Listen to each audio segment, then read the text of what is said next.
ভালো পোশাক পরলেই দেখতে স্মার্ট হলেই যে মানুষ হয়, বিষয়টা এরকম না। ভালো পোশাক দেখতে স্মার্টের মধ্যেও অমানুষ থাকে, আহাম্বক থাকে, পাগল ছাগল থাকে। তার প্রমাণ হচ্ছে এটা। এরকম একটা মানুষ এই পরিবেশে নিজেকে এরকম প্রেজেন্ট করার চিন্তা আসে কিভাবে? এই সৎ সাহস তার কোত্থেকে আসে? একটু লজ্জা শরম থাকলে, একটু যদি ব্যক্তিত্ব থাকতো, তাহলে কি পারতো এটা? কখনোই না। তার মানে একটা কথা আছে যে তুমি ফেসবুকে সফল হতে চাইলে ব্যক্তিত্বহীন হতে হবে, নির্লজ্জ হতে হবে। যাই লোক হয়েছেন, তিনি নির্লজ্জ হয়েছেন মানে তিনি ভাইরাল, আর তিনি ভাইরাল মানে তিনি ইনকাম করতে পারবেন।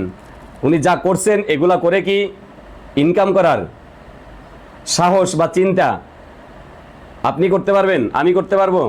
উত্তর হচ্ছে না। তার মানে ফেসবুকে সফল হতে হলে নির্লজ্জ হতে হবে। আর এরকম নির্লজ্জ হয়ে ফেসবুক থেকে ইনকাম করার কোনো মানই আছে বলে আমার কাছে মনে হয় না।